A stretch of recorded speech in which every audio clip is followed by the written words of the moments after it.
இன்னைக்கு புளி தண்ணி காம்பினேஷனுக்கு கடலை துவையல் செஞ்சிடலாமா? உனக்கு பிடிக்குமா? முதல்ல புளிய உரைச்சு எடுத்துக்கலாம். தண்ணி ஊத்திக்கலாம். 2 வத்தலை சுட்டு எடுத்துக்கலாம். நல்லா சுட்டாச்சு. வத்தலுக்குன்னு வாசனை இருக்குதுன்னு சுட்டாதான் தெரியுது. வத்தலை சுட்ட மாதிரி 2 கத்திரிக்காயவே சுட்டு எடுத்துக்கலாம்.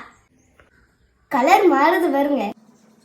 பாருங்களேன், நல்லா சுட்டுருச்சு. கத்திரிக்காவை தொட்டு பாருங்க, நல்லா சாஃப்டா இருக்கும். பாருங்க, 2 வத்தல் 2 கத்திரிக்காய் இது நல்லா சுட்டு எடுத்துக்கிட்டோம். இதை தாளிச்சு வச்சுக்கலாம். பாருங்க, கத்திரிக்காய் தாளை உரிச்சிட்டோம். சுட்டா ஈஸியா தாள் உறிஞ்சிடும். கத்திரிக்காய் வத்தல் கூட சின்ன வெங்காயத்தை பொடிசா வெட்டி போடுங்க. சின்ன வெங்காயம் போடுங்க, சூப்பரா இருக்கும். பாருங்க, புளி நல்லா ஊறிடுச்சு. புளியையும் கரைச்சி ஊத்திக்கலாம். புளியை நல்லா கரைச்சிட்டு இதுல பாதி தண்ணி ஊத்திக்கலாம். பாருங்க, கத்திரிக்காய் முழுசா இருக்கு. இப்ப இதை பிணைஞ்சு எடுத்துக்கலாம். கையில பிணையிறேன்னு நினைக்காதீங்க, அதான் கை பக்குவம்.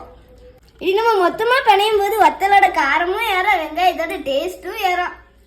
பாருங்க, நல்லா பிணைஞ்சிட்டா. இப்ப இது கூட மீன் இது இருக்க புளி தண்ணியையும் சேர்த்துக்கலாம். பத்தாது, இதுக்கு தண்ணி ஊத்திக்கலாம்.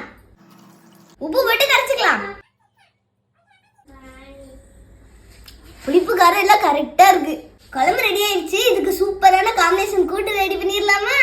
புளி தண்ணிக்கு பெஸ்ட் காம்பினேஷன் எதுன்னு எங்கிட்ட கேட்டீங்கன்னா நாங்க கடலை துவையல் தான் சொல்லுவோம். கடலை துவையல் அரைச்சிடலாமா? இது நல்லா வறுத்த நிலக்கடலை, பச்சையா படுறாதீங்க, நல்லா இருக்காது.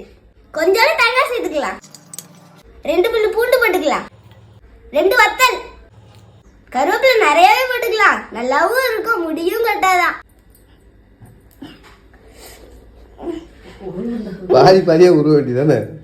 வர மாட்டேங்கி. பாதியாவது வந்துருச்சுல்ல? வந்துருச்சு. கொஞ்சம் சீரகம் போட்டுக்கலாம். உப்பு சேர்த்துக்கலாம். கொஞ்சம் தண்ணி விட்டு துவையெல்லாம் அரைச்சு எடுத்துக்கலாம். பாருங்க, சைடிஷ் கடலை துவையல் ரெடி ஆயிடுச்சு. சாப்பிட்டு பார்த்துடலாமா? சாப்பிடலாமா?